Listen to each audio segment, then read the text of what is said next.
자, 이번 시간은요, 교재 121페이지입니다. 네모사업은 조세 정책입니다. 조세 정책은 그동안 출제 빈도가 무려 17번 나온 걸로 파악이 돼요.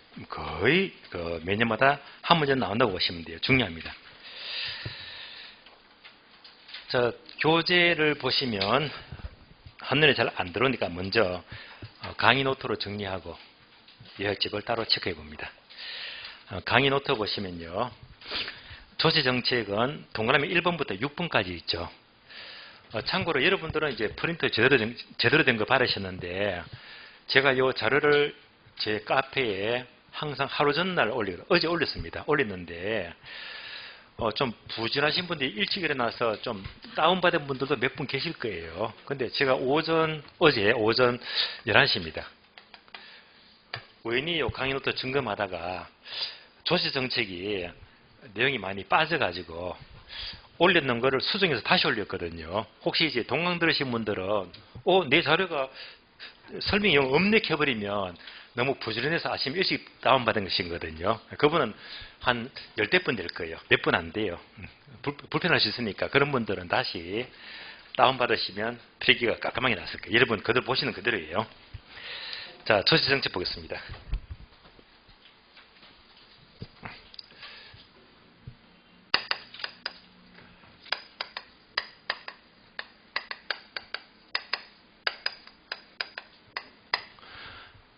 지금 노트를 보니까 항목이 6개인데요.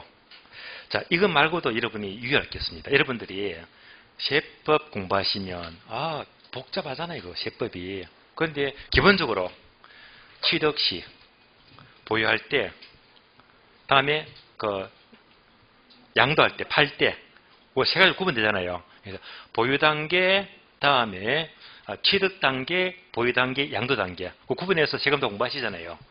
그 기본적인 내용들이 학교는 잘 나옵니다. 예, 그런 문제가 나와주면 좋아요. 그래서 가장 세법에서 기본적인 보유, 취득, 양도에서 국세, 지방세 구분해가지고 기본 개념은 잘 나오고 최근에 잘 물었거든요. 그런 문제 나타나면 절대 놓치지 마시고 기본 득점을 하시면 돼요. 예, 절대 학교 문제는 그렇게 구분하는 문제 나오지 어렵게 안 나왔거든요. 그것까지 염두에 두시고요. 예. 자, 첫 번째 조세 기능입니다.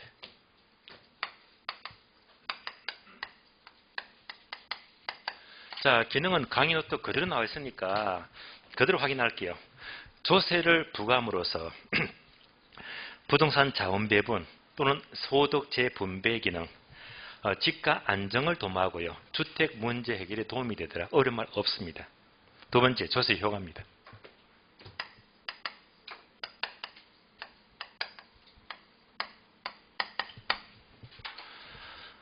예를 들면요. 자, 맥주 회사가 맥주를 만들어요. 자, 맥주 한 병에 정부가 한 병마다 세금을 100원씩 더 올리죠. 얘가 바로 조세의 효과입니다. 그러면 병마다 100원씩 세금을 또 올리게 되면 맥주값 올라갑니까? 떨어집니까? 올라가죠. 그래서 가격 상승입니다. 가격 상승. 세금을 부과하면 세금 다 싫어하잖아요. 수요 증가 감소, 공급 증가 감소. 따라서 세금을 부과하면 수요도 감소되고 공급도 감소가 되고 합치니까 균형량은 감소가 돼요. 따라서 기본적인 세금의 효과는요. 가격은 상승하고 양은 감소가 됩니다. 그래서 세금의 기본 효과가 됩니다. 여기까지 보시면 돼요. 세 번째, 조세 기착입니다.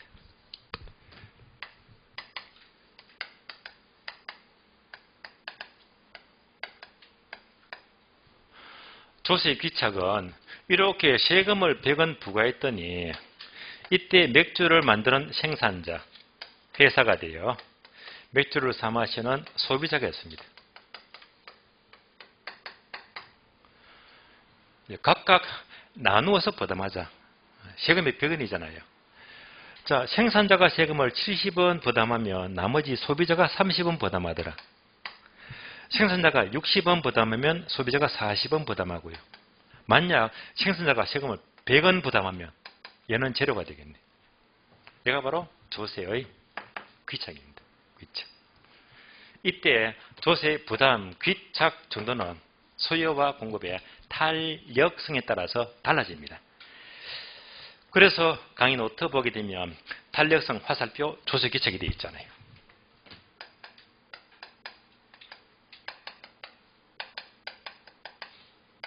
탄력성에 따라서 조세 귀착이 달라지는데요.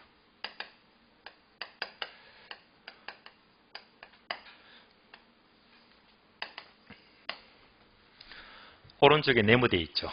네모.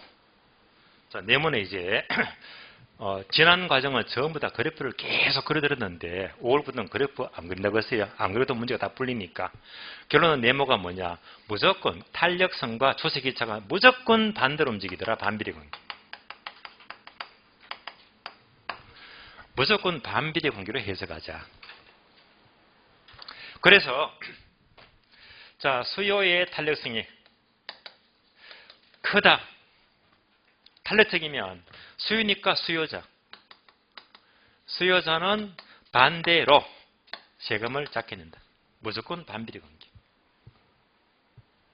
다시 공급의 탄력성이 작다. 비탄력적이면 공급이니까 공급자. 공급자는 반대로 세금을 많이 낸다. 따라서 탄력성과 세금은 무조건 반대로 움직입니다. 반비례 관계. 예외가 없습니다.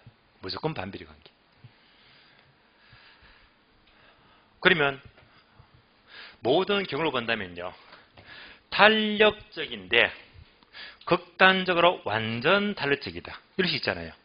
그러면 반대로 수요자는 세금을 0이다. 하나도 안 내잖아요. 다음에 수요가 탄력성이 작은데 극단적으로 0이다. 완전 비탄력적이면 반대로 수요자가 세금을 전부 낸다. 100% 전부 낸다. 공급이 비탄력적인데 극단적으로 0이다. 완전 비탄력적이면 반대로 공급자는 전부 내죠. 100% 전부 낸다. 공급이 탄력적인데 극단적으로 완전 탄력적이면 반대로 공급자는 세금을 하나도 안 낸다. 제로가 된다. 그래서 모든 경우에서는요. 6가지죠. 6가지. 그래서 지문이 났다면 이대로 이 범위를 벗어날 수가 없습니다. 무조건 반대 해석이다. 반비례 관계. 이렇게 보시면 돼요. 네 번째.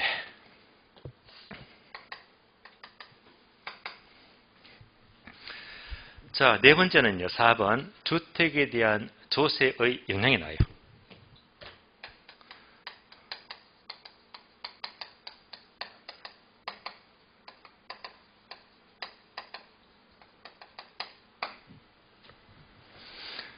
그러면 주택은 종류가 두 가지죠. 신규 주택과 새집이죠. 개선주택, 중고주택입니다. 새집과 헌집입니다.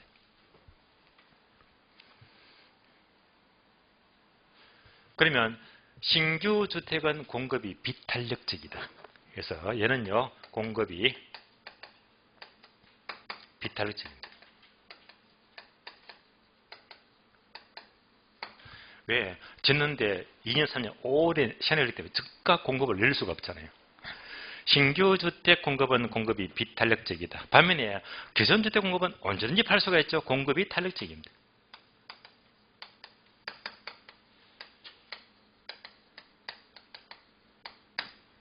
이럴 때 조세의 영향은 달라집니다. 그러면 전제 조건이 뭐냐면요. 정부가 이런 주택에 재산세를 부과합니다. 이때 조건은 차별하지 않고 똑같은 세율, 동일한 세율입니다. 동일한 세율을 부과한 뒤.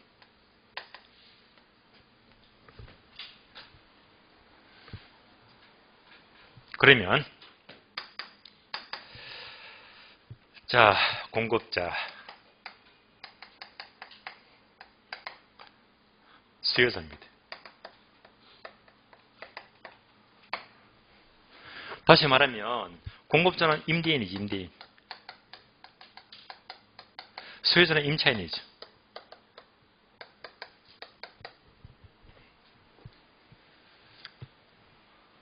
앞에서 봤죠. 탄력성과 조세기착은 무조건 반대로 움직이더라. 그래서 신규 주택은 공급이 비탄력적이면 반대로 공급자가 세금 많이 낸다. 따라오셨죠? 다음에 기준주택은 공급이 탄력적이니까 반대로 공급자가 세금을 작게 낸다.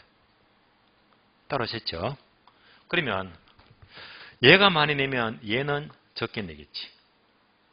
또 얘가 적게 내면 거꾸로 얘가 세금을 많이 내겠지. 자, 문제는요. 여기서 문제가 생겨요. 정부가 똑같은 동일한 세율의 세금을 매겼는데 신규 주택은 임대인이 세금을 많이 내고 있잖아요. 임대인이. 기존주택은 세금을 임차인이 세금을 많이 내고 있잖아요. 따라서 탄력성에 따라서 세금 내는 게 달라지고 있습니다. 그러면 우리가 상식적으로 생각하세요. 세집이건 헌집이건 세금을 매기게 되면 주로 세금은 누가 많이 내야 됩니까? 돈 가진 임대인이 세금을 다 많이 내야 되는데 오히려 기준주택은요. 돈 없는 서민들, 임차인이 거꾸로 세금을 더 많이 내고 있잖아요. 이건 뭔가 잘못됐어요. 그래서 어쨌건 돈 많은 임대인이 세금을 다 많이 내는 게 쉽게 말하면 형평이 맞는 건데 오히려 기준주택은 오히려 임차인이 세금을 많이 내는 이런 문제가 생겨버리잖아요. 이런 관계를 임차인이 거꾸로 세금을 많이 내는 것은 뭔가 잘못됐다. 이것을 역진세적인 성격이라고 불러요. 임차인이 거꾸로 세금을 많이 내고 있잖아요. 역진세적인 성격. 이런 문제가 생겨요.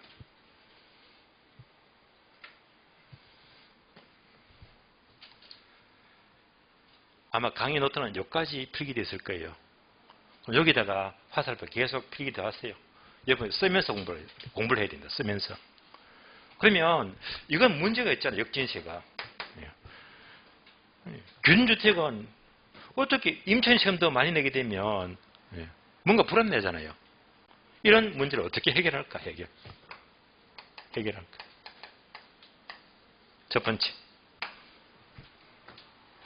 첫 번째는 동일한 세율이 아니고 누진세를 부과하자.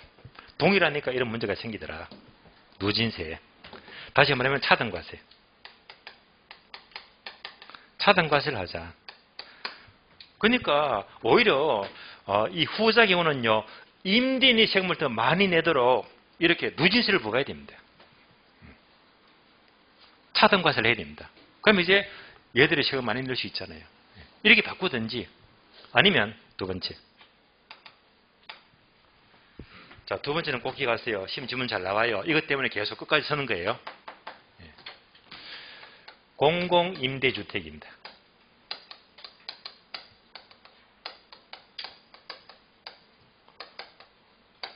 공급을 늘리자. 공공임대주택을 많이 짓자.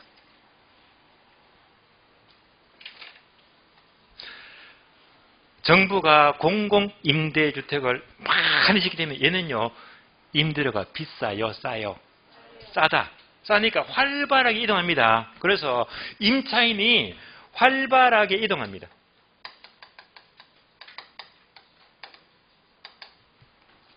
그러면 활발하게 이동하는 것은 똑같은 말로 임차인의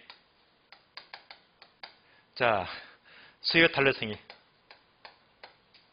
활발하게 이동하면 탄력적입니다. 활발하게 이동한다. 그래서 임차인의 수요 탄력성이 활발하다, 탄력적입니다. 그러면 수요가 탄력적이면 반대로 임차인은 세금을 반비례 관계니까 어떻게? 반대로 적게 내겠지. 그러니까 이런 경우에 임차인이 세금을 적게 낸다. 문제가 해결되겠잖아요. 따라서 공공임대주택의 공급은 임차인의 활발한 이동으로 임차인의 세금 부담은 작아진다. 맞는 말입니다. 요즘은 잘 나와요.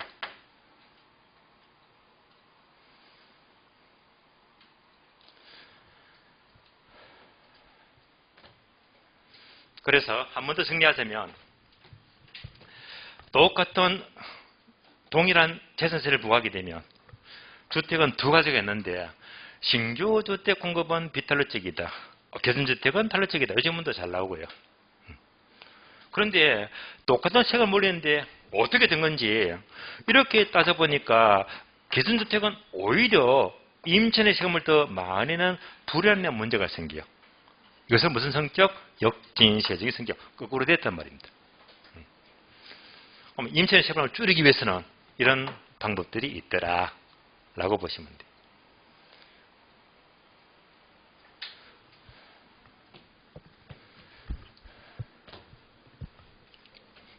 다음에 다섯 번째. 양도세를 중과시합니다.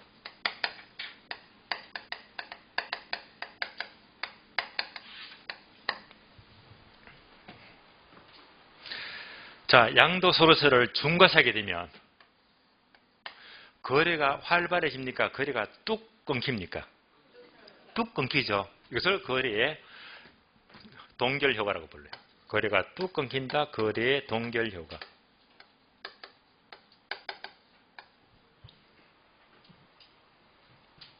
거래가 안 돼요. 그럼 거래가 뚝 끊긴다면 공급이 많아지는 겁니까? 적어지는 겁니까? 적어져요. 그래서 공급이 네모되어 있죠. 네. 네모가 뭐냐? 공급이 안 된다. 거래가 안 되니까 공급이 적다는 거지. 공급이 적어지면 공급이 적은 만큼 가격은 올라갈까요? 내려갈까요? 올라간다. 네모되어 있잖아요. 얘가 잘 나와, 얘가. 그래서 이 네모를 집중하세요. 바꿔서 물으니까. 그래서 양도세를 중과시하면 거래의 동결 효과가 나타나면서 가격은 하락한다. 틀린 말입니다. 공급은 증가한다. 틀린 말입니다. 하나만 싹 바꿔서 묻잖아. 잘 나오는 문장입니다. 여섯 번째. 토지 단일세가 나와 있죠. 학자는요. 헨리 조지라는 학자가 있어요. 헨리 조지.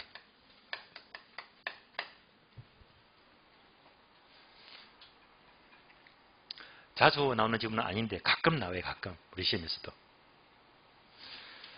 그러면 이분은 이제 전형적인 고전학파인데요. 이분이 뭘 주장하느냐. 토지 단일세. 자, 강의부터 보게 되면 이렇게 나와 있잖아요. 모든 조세를 철폐하자. 세금 필요 없대요. 그러면서 이제 아래줄 보게 되면 오로지 토지세 하나만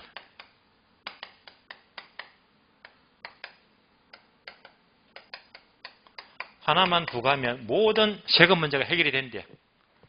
그러니까 뭐지? 얘가 바로 토지 단일세. 얘만 거두면 된대. 이때 이 토지세 성격은요. 다시 말하면 가치 증가분이죠. 가치 증가. 예를 들어 볼게요.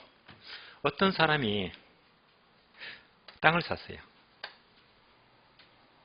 10억 주고. 10억 주고. 샀는데 3년 지나서 땅값이 20억이 되었어요. 땅값 얼마 올랐다? 10억 올랐죠? 다시 2년 지나서 이 땅값이 40억 됐다. 그럼 여기서 다시 얼마 더 올랐습니까? 여기서 여기까지 20억 올랐죠. 올랐잖아. 지금 요 노란 글씨가 10억 올랐고 또 20억 올랐다. 얘가 뭡니까? 가치 증가. 되시겠죠? 네. 그래서 요 그림 보시면서 정부가 세금을 때리는데 10억 주고 사는데 해서 10억 올랐잖아. 얘를 몽땅 세금 걷어갑니다. 세금 몇 프로? 가치 잡으면 100%, 100%. 세금 다 가져가 버려. 다시 또 올랐잖아. 얼마 더 올랐지? 20억. 세금 얼마? 20억. 몽땅 가져갑니다. 이러면 투기 한다 안 한다? 안 해요. 여러분 좋아요? 기분 나빠요? 저는 기분 좋은데. 왜? 저는 땅 가진 게 하나도 없거든요. 얼마나 기분 좋아? 땅 없는 사람 얼마나 기분 좋아? 땅 가진 사람은 막 환장 노릇이지. 그러니까 전국의 모든 땅을 가치 증감을 100% 걷어버리면 다른 어떤 세금도 필요가 없대. 이걸로 돈이 넘쳐버리니까 세금 문제가 다 해결돼 버린대. 얘가 토일 다니십니다. 그러니까 저는 이거 보자마자 당신 멋지다. 멋지다. 이렇게 하면 돼버리면 제가 땅이 없으니까 서민들은 얼마나 좋을까 그죠? 얘가 바로 토지 단일세예요. 그래서 조세 정책은요 이걸로 다 해결돼요. 여기까지 전부 다 해결되고 추가적으로 학교는 책이 없는 거 있잖아. 세법에서 취득시, 보유시, 양도시 기본적인 세금 있잖아. 그런 구분하는 건 기본이잖아. 그런 게 잘 나와 또 책의 시험은요. 여기까지가 전부 다예요. 자, 설명 끝났으니까 책을 봅니다. 책을 봐요. 121페이지 괄호 1번 조세 1번 여러분이 뭐 항목 많은데 읽어보시고요. 읽어보시고 다음 페이지 보시면 122페이지에 12번 13번 묶어주세요. 12번 13번 12번 집가 상승 기대가 퍼지는 상황에서 밑줄 아세요? 양도소득세 중과 밑줄 중과되면 또 밑줄 아세요? 주택 공급 동결 효과 밑줄 로 인해서 밑줄 아세요? 주택 가격 상승 밑줄 13번 주택 공급 동결 효과로 해서 두 번째 줄 보게 되면 두 번째 줄 맨 끝에 공급이 감소하는 효과 찾으셨죠? 공급 감소 밑줄. 근데 이것은 다 설명드렸죠.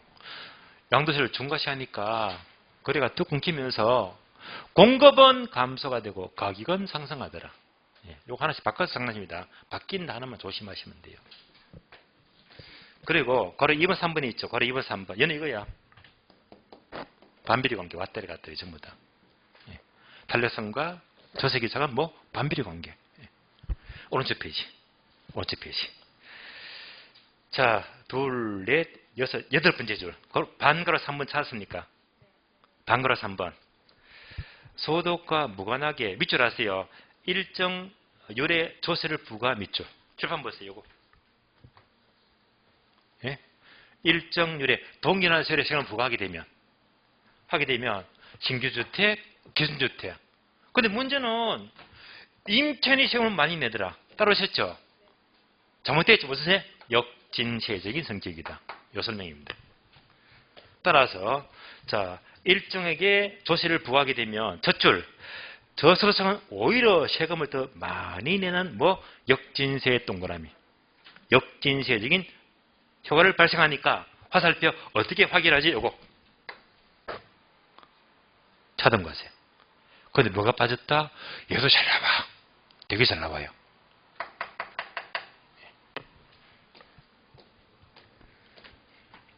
괄호 4번 이제 헨리 조지 토지 단일세 감자 피잖아요. 자 1번 화살표에 되어 있죠. 젖줄 모두 밑줄 아세요? 토지 가치 증가세 수입만으로 모든 재정이 충당이 가능하다. 이외의 모든 조세를 철폐하자. 끝났습니다. 여기까지 조세 정책입니다. 자 끝났으니까 문제 봐요. 문제 봅니다. 자 오늘 문제 보시면 18번부터 18번. 자 18번부터 21번 4개 묶어주고요. 4개 묶어주시고 18번. 공급의 탄력성이 탄력적이면 반대로 공급자가 세금 많이 내요, 적게 내요? 적게 내죠.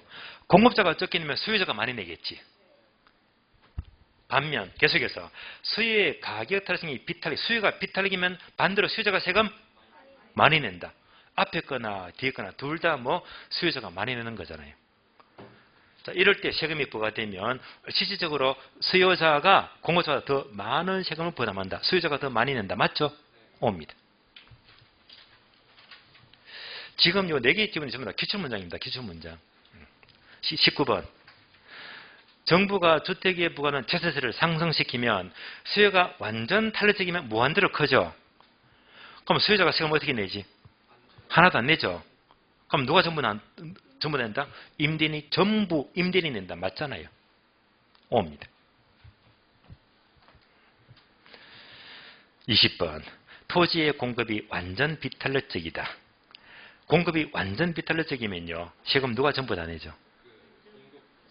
공급자 다 내죠. 그러면 공급자 다 내고 다른 말로 임대인이 전부 다 내는 거잖아. 따라서 이때는 토지 보유소가 부과되면 자원변의 왜곡을 초래한다가 아니고 초래하지 않는다. 왜냐? 공급이 수직이니까 세금을 임대인이 다 낸다고 했잖아요. 그 임대인이 돈 가진 사람이잖아. 이 사람이 다 내는 게 지극히 합리적이잖아요. 이러면 자원변의 왜곡을 초래하지 않습니다. 아주 합리적입니다. 따라서 자원변의 왜곡을 초래한다 틀렸고 초래하지 않습니다. 당연히 임대인이 내는 것이 합리적이다. 틀렸습니다. 21번. 공공임대주택 공급의 확대 정책은 임대주택의 재산세가 임차인에게 전가하는 현상을 완화시킨다. 재판 보세요. 공공임대주택의 공급은 임차인의 세금을 적게 내기 때문에 임차인의 세금을 완화시킨다. 나왔잖아요. 요즘은 단골 메뉴라 잘 나와. 기출문장. 그래서 여기까지 설명해 드린 거예요. 맞는 말입니다. 빈출 지문입니다. 옵니다. 자, 문제풀이 마치기 했고 정책은 모두 끝이 났습니다. 끝이 났고요. 이제 요약집 봐요. 요약집. 정책 끝났고 126페이지. 자, 부동산 투자론 넘어갑니다. 투자론. 투자는 빠르게 목차 빠르게 정리해 봐요.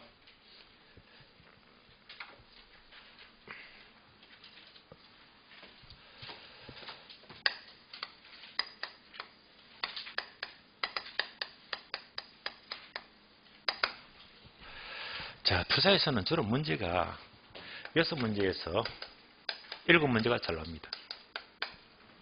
6, 7문제. 근데 유의할 점은요. 여기서 계산 문제. 투자 계산 문제는 무조건 2문제 이상 출발입니다. 2문제에서 3문제 잡았어요. 기왕이면 여유있게 3문제를 잡아두는 게 좋아요. 여유있게. 2문제는 무조건 나와요. 자, 목차봅니다. 첫 번째. 자, 투자의 의를 공부하는데, 의. 자, 의를 공부하고 두 번째는요, 부동산 투자의 위험과 수익입니다. 투자의 위험과 수익. 세 번째, 투자의 위험, 즉 손실을 줄이기 위해서 분산 투자를 하자. 즉 포트폴리오 이론입니다.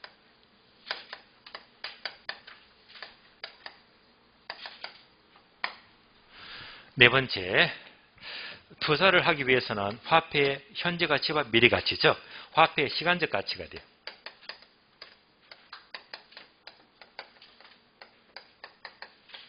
얘를 명확히 정리하고요. 마지막으로 구체적인 부동산 투자 분석 기법입니다.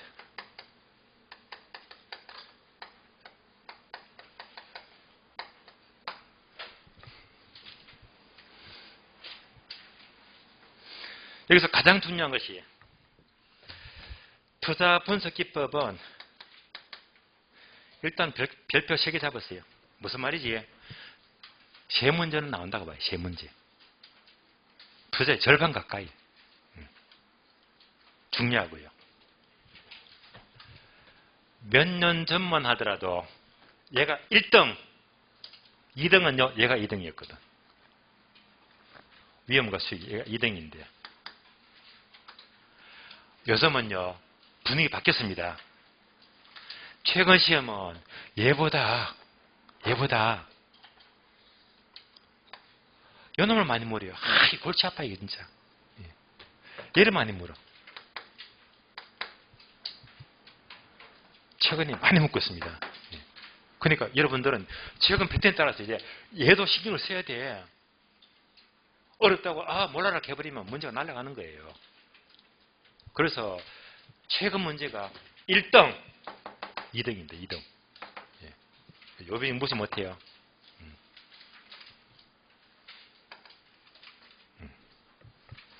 그래서 투자하게 되면 가장 집중, 표서분석 기법. 다음에 위험과 수익과 화폐 시장 가치는 2순위. 신경을 써야 됩니다. 자, 이렇게 보시되, 그러면, 자, 의의는 이제, 잔잔한 거 다 빼버리고요. 여러분이 이제, 어떻게 준비하느냐. 투자에서, 장점 중에서, 여기서는 지렛대 효과입니다.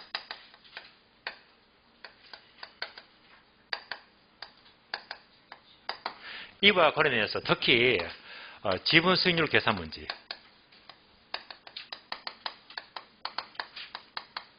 얘는 계산 문제. 의의에서는요, 이 두 가지만 집중하시면 돼요. 자, 목차 점검했고요. 점검했으니까 지금부터 의의에서 지렛대 효과 지분 수익률 바로 넘어가죠. 교재 봅니다. 교재. 교재 보시면,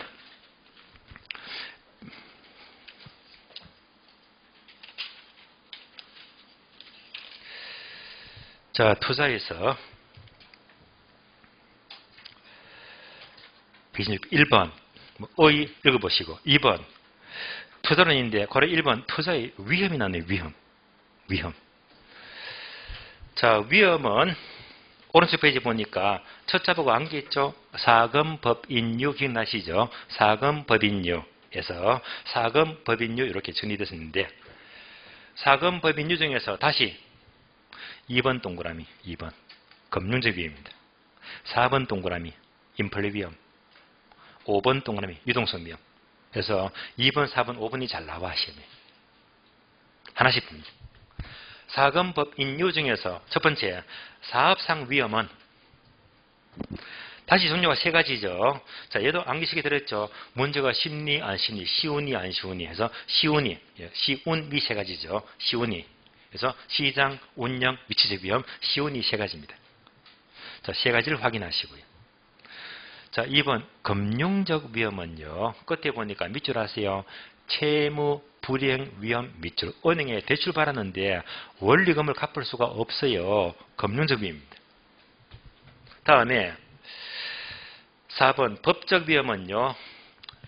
단어 등의 밑줄 아세요. 정부의 정책 등으로 밑줄. 시장 이주를 변화시켰다 밑줄. 요즘 금리가 올라갑니까? 내려갑니까? 많이 올라가죠. 예를 말해요. 정부 정책이잖아요. 얘가 바로 법적 위험입니다. 4번요. 인플레 위험. 첫 줄 모두 밑줄 아세요. 일반 물가의 지수적 상승만큼 화폐 가치가 하락하더라. 물가 상승이죠. 상대적으로 화폐 가치가 하락한다. 인플레입니다. 따라서 인플레가 발생하게 되면 동그라미 1번과 2번 나오는데요. 1번 모두 밑줄. 변동금리 땡땡 화폐 가치 하락 위험을 은행은요. 차입자에게 전가를 시키기 위해서 고정금리보다는 변동금리를 선호합니다. 따라서 은행은 인플레 위험을 피하기 위해서 변동금리를 선호합니다. 5번 유동성 위험은요. 문장 모두 밑줄 아세요. 투자 부동산의 현금으로 전환할 때 시장 가치 손실 가능성을 나타내는 것이 바로 유동성 위험입니다. 다시 말하면요. 현금화가 어려운 경우죠. 따라서 현금화가 어려운 경우가 바로 유동성 위험입니다. 자, 이상 사금법인유 5가지가 투자의 위험인데 칠판 보니까 위험 먼저 나와버렸네요. 사금법인유. 여기까지 나왔으니까 문제 봐요. 오늘 문제 봅니다.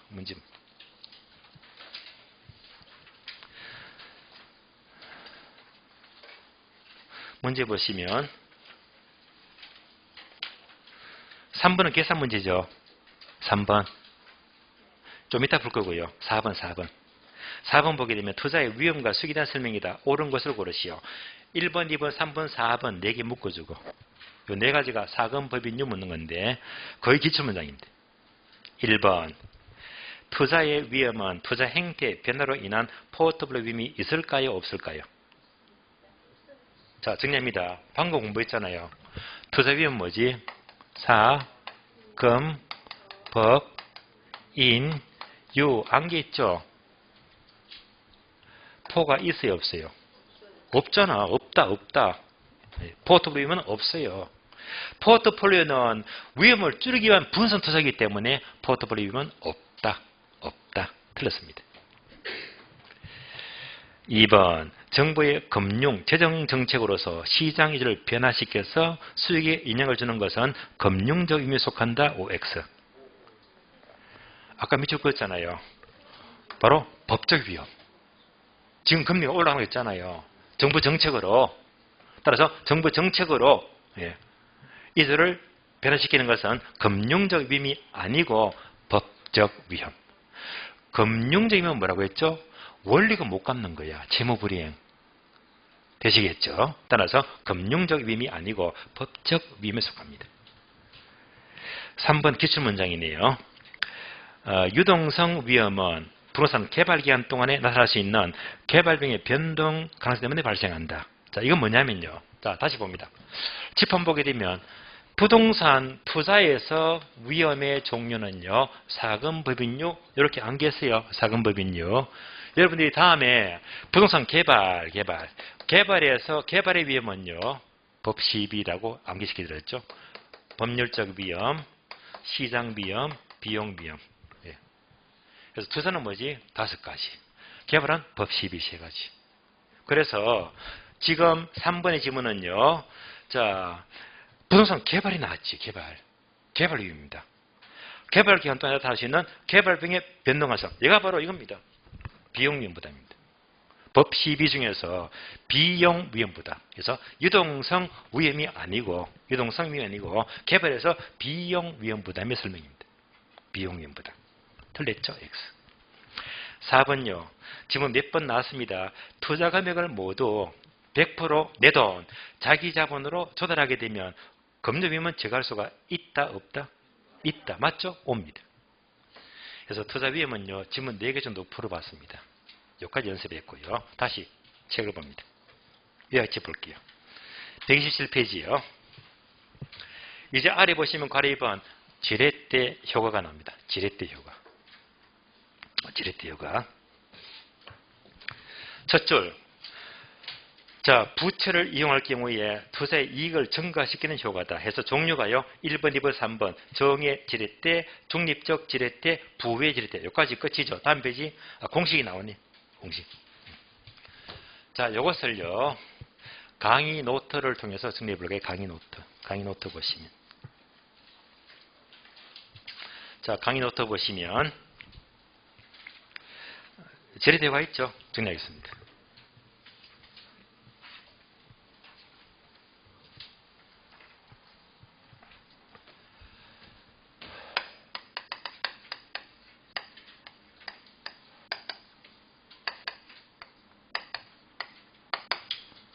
자, 지렛대 레버리지 효과는요.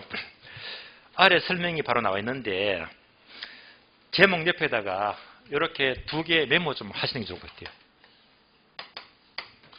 그러니까 여러분들은요. 제목 위에다가 여백이 많잖아. 여기다가 이제 약간의 메모가 필요합니다. 첫 번째가요. 수익금 지렛대입니다.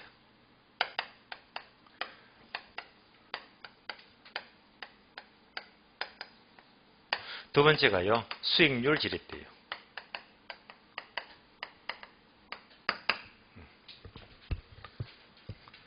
지렛대 종류가 2가지인데요. 수익금 지렛대와 수익률 지렛대 2가지로 구분됩니다.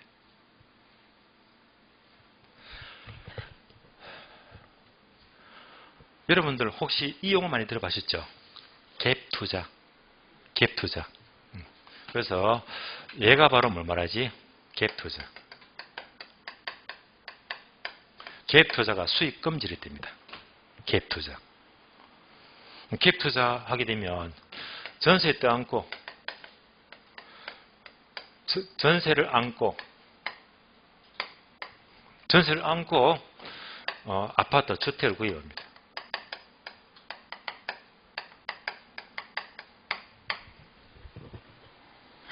이때 갭 투자 조건은요, 보통 이 전세가율이 90% 이상이죠. 전세가 90%라면 내 돈은 얼마만 쓰면 되겠지? 10% 갖고 전세 갖고 사는 거잖아. 근데 집값이 올라가요.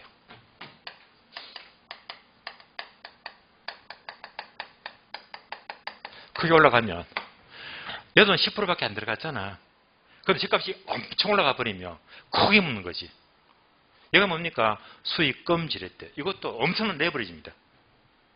엄청난 지렛대입니다. 예를 들어 볼까요? 2억짜리 주택이 있습니다.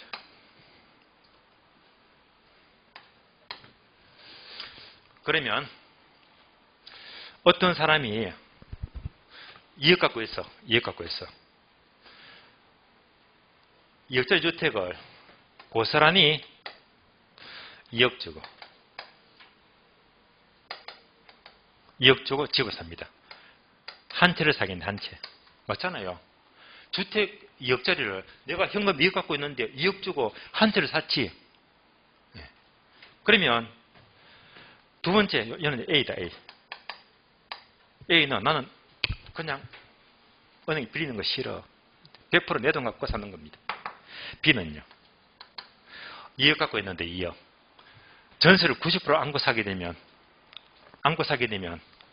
10%만 있으면 살 수가 있잖아. 그렇잖아요. 그럼 얼마가 되겠지? 며칠 삽니까? 10채를 사죠, 10채. 그러니까 10%면 1천만 원이니까 2억이면 10채 살 수 있잖아요. 그러니까 2억 같으면 며칠 산다? 10채. 10채를 사요. 그런데 집값이 2억 5천으로 올라갔습니다. 이 사람은 얼마 먹었다? 5천만 원 먹었잖아요. 이 사람은 얼마 먹었다? 5천만 원 곱하기 몇 채? 10채니까 얼마 먹었지? 5억 먹었지. 엄청난 수익금 지렛대. 얘가 바로 갭투자. 갭투자. 되게 갭투자가 바로 전세 안고 사서 많이 오르더라. 얘가 바로 수익금 지렛대인데 이런 것들은 뭐 잘 하시는 분 계시겠지만 우리 시험과는 거리가 멀잖아요. 우리가 공부하는 것은 수익금 지렛대 아니고 수익률 지렛대요. 수익률. 얘는 뭡니까? 은행에서 빌리자. 차입금에 따른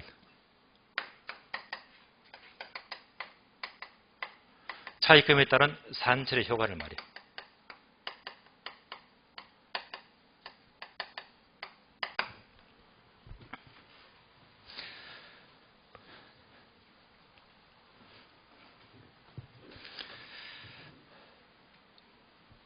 그럼 그게 세 가지입니다. 이제부터 아래 보시면 강의 노트 세 가지 있죠.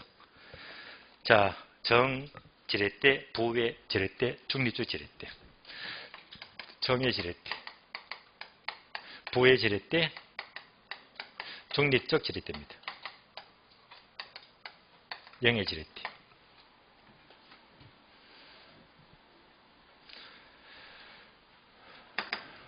정의 지렛대는 첫 번째 단어가 네모되어 있죠. 바로 요거잖아요. 지분 수익률. 지분 수익률.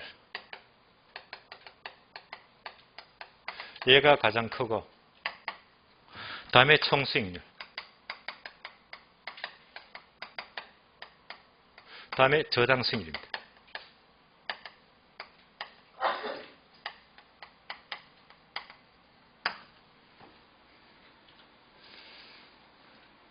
다음에 부호가 바뀌더라. 바뀌면 부호의 지렛대. 세 가지가 똑같으면요. 지렛대가 하나 없다. 영의 지렛대가 돼요.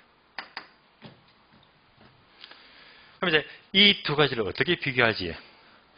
정의 지렛대는요. 은행에 뭘 말한다? 낮은 이자.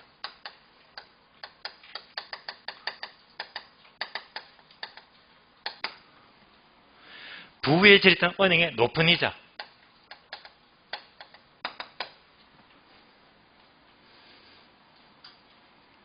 그러면 자, 은행의 저당이자가 2%래. 아, 좋죠. 2%면 그저지 뭐. 이렇게 대출 받아서 총수익을 이만큼 먹었습니다. 2% 요거밖에 안 되는데. 10% 수익을 냈네. 은행이자 2% 갚아서 내가 크게 더 먹었잖아요. 그래서 이만큼 크게 먹었다. 얘가 바로 정의실이 됩니다. 왜? 이자가 싸니까. 다음에 부이자는 거꾸로 높은 이자야. 2%가 아니고 연이자가 20%입니다. 20%래. 그러면 이제 이렇게 대출 받아서 1년 동안 총수익은 15%밖에 못 먹었네. 은행 이자도 안 되잖아요. 안 되니까 내가 먹은 건 거의 없지. 손해본 경우입니다.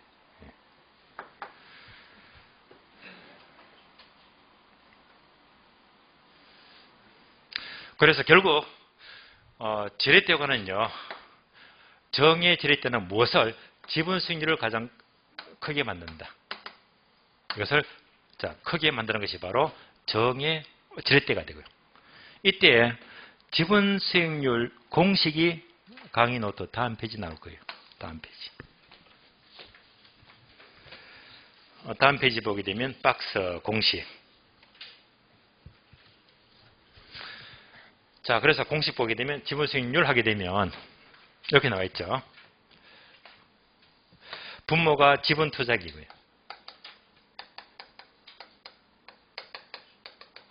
분자가 전체 순수익에서 이자 비용 빼고요. 플러스 가격 상승입니다.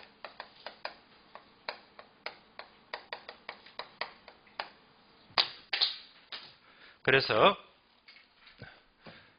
이 공식은 항상 A급입니다. A급. 그래서 공식 나왔으니까 얘는요. 문제를 풀어봐야 됩니다. 문제. 자, 문제 풀리면 오늘 지문 보시면서 3번 문제죠. 3번 문제.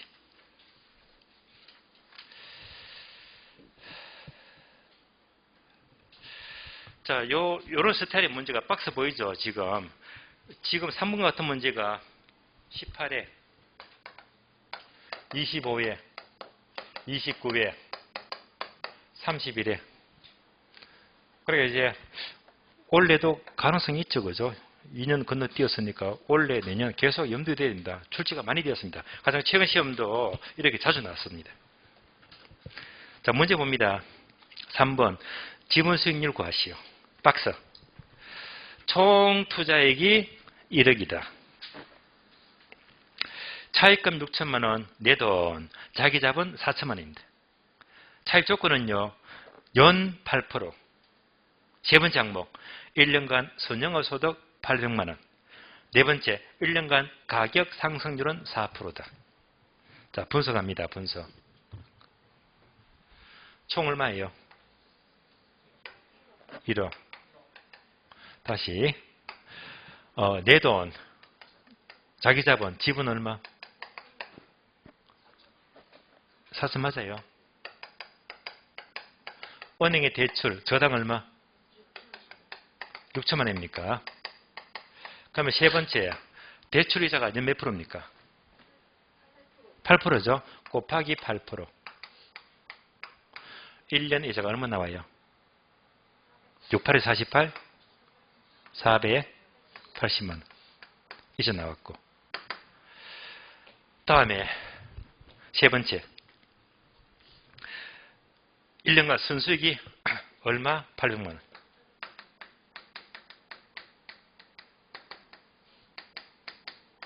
마지막으로 가치 상승이 몇 프로예요? 4%면 1억에 4%가 얼마가 됩니까? 400만 원이죠. 자, 이렇게 분석하면 다 풀었습니다. 분석 끝났어요. 분석한 다음에 숫자만 넣어주면 돼요. 숫자만. 자, 첫 번째 지분 투자액 얼마? 4천만 원. 순수익 얼마? 800. 이자가 얼마? 480. 1년치 가격 상승 얼마? 400. 다 풀었네요. 그러니까 박스가 아무리 복잡하고 숫자가 많아도 딱 나오는 게 지분, 저당, 이자, 순수익, 가격 상승. 그러니까 단어 하나, 둘, 셋, 넷 밖에 없어요. 예. 그래서 얘만 찾아서 넣어주면 무조건 정답입니다. 그러면 얘가 얼마가 됩니까? 320이고 400 더하니까 720이죠. 720 되고요. 얘가 4000이잖아요. 다 풀었네요. 0.18. 정답 18%. 정답 18%. 정답 2번입니다. 따라서 지분 수익률 하게 되면 공식만 떠올리고요. 하나, 둘, 셋, 네 개만 찾아보면 돼요. 무조건 정답입니다. 그래서 여기다가 숫자만 싹 바꾸어서 계속 언제 18, 25, 29, 31 숫자만 싹 바꾼 문제가 계산 문제예요. 자, 여기까지 보시고 쉬었다가 다음 시간에 이제 수익으로 넘어갑니다. 쉬겠습니다.